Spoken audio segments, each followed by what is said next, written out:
listening to The Segovia Show.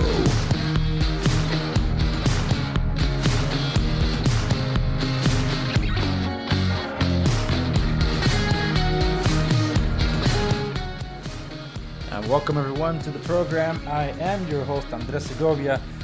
And I have to start by addressing something because everywhere I was going last week, everyone kept asking me. And when I reacted to it, they wanted to know why I didn't care about the Super Bowl. Well, it doesn't take much to know that my team wasn't playing. So no, I don't really care. But the amount of flack I started getting because I walked away from the game at halftime. Yo, Andres, you missed Shakira and J-Lo shaking their stuff? Yeah, because I never cared for the halftime. I never watched the halftime. The only thing I ever cared about was the game. And more people were talking about the halftime show than they talked about the game. So what does that tell you? No one really cared about the game. And most people don't really care about the game that aren't sports fans. They just care about the commercials and the halftime stuff. You know, before I got into football, I was one of those. That was back in 2000, 2001, like when I really started watching stuff. No, that's not true. Back in the 90s, I remember going to my pastor's house before, you know, the whole halftime show became really controversial. I remember going to my pastor's house. And he was a cheesehead. So it was the Packers. I think they were going against the Denver Broncos led by John Elway. I remember that one. I think that's the one where John Elway did that helicopter spin thing. So I remember when the Denver Broncos beat the Packers, Brett Favre's Packers. So yeah, I've watched these things for a long time. Back then they were really entertaining, large and life characters. Who didn't like Joe Cool? Who didn't grow up knowing like, oh look, Steve Young is taking over for Joe Montana, the next great quarterback? Who didn't like these teams, you know, with larger than life characters, or the big deal when Joe went over to the Kansas City Chiefs? The 49ers and the Chiefs, I said them all in one sentence? That's a Freudian slip. But here's the thing though, that I've already addressed this. I vented it out and off the record. So you're really curious about my uncensored, unfiltered thoughts, by all means go check it out right there, because believe me, that's not safe for work. Well, I did tone it down. I had to, but that's not here nor there. The point is that I guess I'll tell you all because everybody needs to know. I didn't care about this game. My team wasn't playing. I was happy that the refs were letting the players at least play the game. They kind of do that in the postseason. But that was my number one complaint about NFL altogether. It's such a micromanaged sport. It is so frustrating. One of the advantages about NFL is just how it's able to be evolved, even within midseason. I think Colin, my goodness, what's his name? The guy from The Herd. You know who I'm talking about, sports fans. Colin Hurd, what's his name? Is that his name? Yeah. He made a good point about changes that the game should make. And he had a good list that I agree with. And Fox should be hosting all Super Bowls. They should. That's not my opinion. It's a fact. You know, some of the most memorable Super Bowls have been on Fox, on the Fox Sports Network, because they know how to throw a Super Bowl viewing party. They just do. So thank you to them for putting on a great show. I just didn't care about the game. It hasn't been fun for a long time, so it became so political. Exactly why I don't talk about it on my show. But that's all I gotta say to that. You know, I tip my hat over to the Kansas City Chiefs. They finally won. Good for them. I didn't care about the history. I wasn't invested in them. I am happy for Andy Reid. You know, 21 years in the making. So way to go. You finally got one. But it wasn't that good of a game as most people make it out to be. You know, I felt these teams were not playing to their strengths, except towards, you know, the latter half, until they each abandoned what they were doing. The 49ers abandoned what was working and it went against them. And the Chiefs abandoned their slump to finally be the Chiefs that most people know, the explosive Chiefs. And what happened at the end, they're like, oh my gosh, what a rally, what a comeback. They've been doing that all year long. Why are you surprised? You guys are acting like you've never seen it before from these guys. Yeah, they have, and it's not the greatest comeback in Super Bowl history. Not even second. You know who owns first and second? I know, I'm trolling y'all. Anyway, I have a Real Estate 101 episode that I gotta get going on here, but I just needed to throw that out there. That it's if you really want to know my feelings about the NFL, just unfiltered and everything, just go to Off the Record. You can find it on my website, www.theandresegovia.com. You're not going to find it on YouTube. You're not going to find that on any podcast distributor unless I let you. No, I'm kidding. But you got to go to my website just for that, so you can find out what I really had to say about everything that went down. Let's talk real estate now. Football stuff to the side. Let's talk about home sales transactions, more specifically probate. There are many different kinds of properties that are available to buy, and I don't mean like, oh, it's a condo, townhouse, single family home, multifamily residence. No, that's like a different product. I mean, like, those can be a different sell altogether. They can be a standard sell where the typical owner is just selling a property, or it could be a property that is facing foreclosure, so it's being sold by the order of the bank, which is called a short sale. Or it could be a foreclosed upon property that the bank is liquidating, called REO, or real estate owned, in this case by the bank. Well, there is another sort of property transaction out there called probate. And even that one has a subsection of what it is. It could be a trust, it could be a probate. What kind of probate is it? So I want to talk specifically about probate. And the reason is because the best properties you can get at a best value now, if you're one of those that are looking to really jump into the best deals in real estate and you got the cash to do so, it would technically be probate. The problem is that where do you start? Where do you go? How do you find these things? You kind of have to pick a needle in a stack of needles. And the thing is, not all probates are alike. And for this, I actually turned to a law firm that provides information, and they summarized it very well. And I'm going to borrow from their blog. They made a post called "How Buying Probate Property Differs from Traditional Transactions," and I'll be leaving a link to this article on the show notes accompanying this episode. So you can go to my website, www.theandresegovia.com, so you can pull that up and you can learn more about this and how you can avoid probate. Because if you end up finding yourself on the wrong end of this, and which is unfortunate, especially if you have an estate, you are going to go through a painful process. And what I mean by that, normally it's the surviving family members that deal with this. And after the grieving, they're slapped with taxes and you have to go through this stressful process.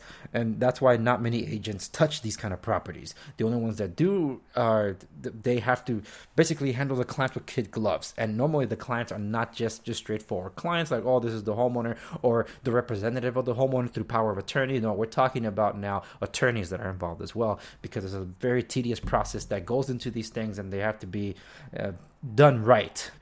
So let's talk about how a probate transaction differs from a traditional transaction. Getting the offer accepted. Now I'm borrowing from the blog. It all begins when, of course, someone makes the initial offer. The estate or the administrator of the estate can look at your offer, but they are not obligated to accept your offer.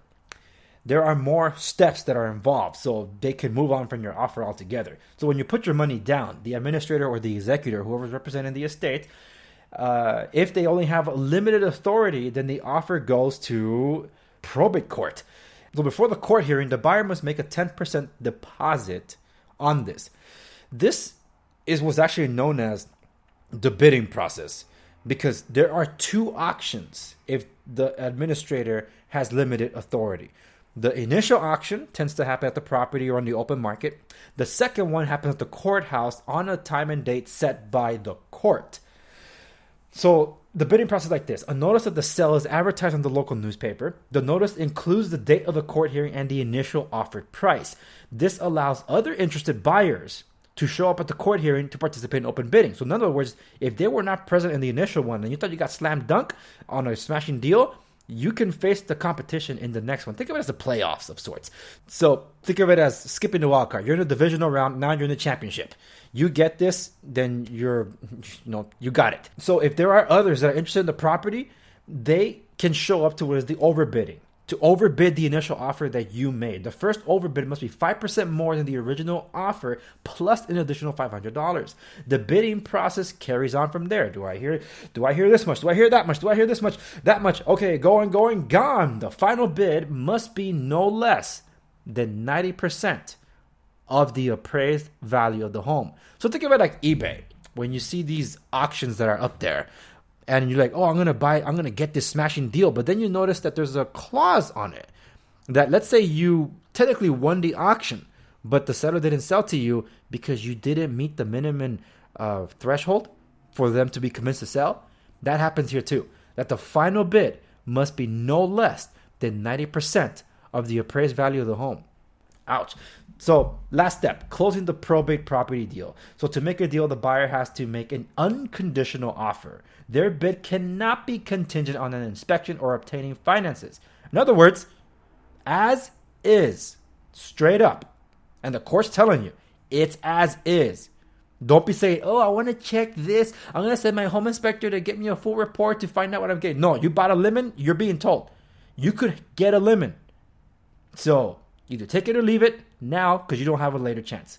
They should also be prepared, the buyer should also be prepared to make a 10% deposit on the final price. If the final buyer isn't the person who made the initial offer, the initial deposit is refunded.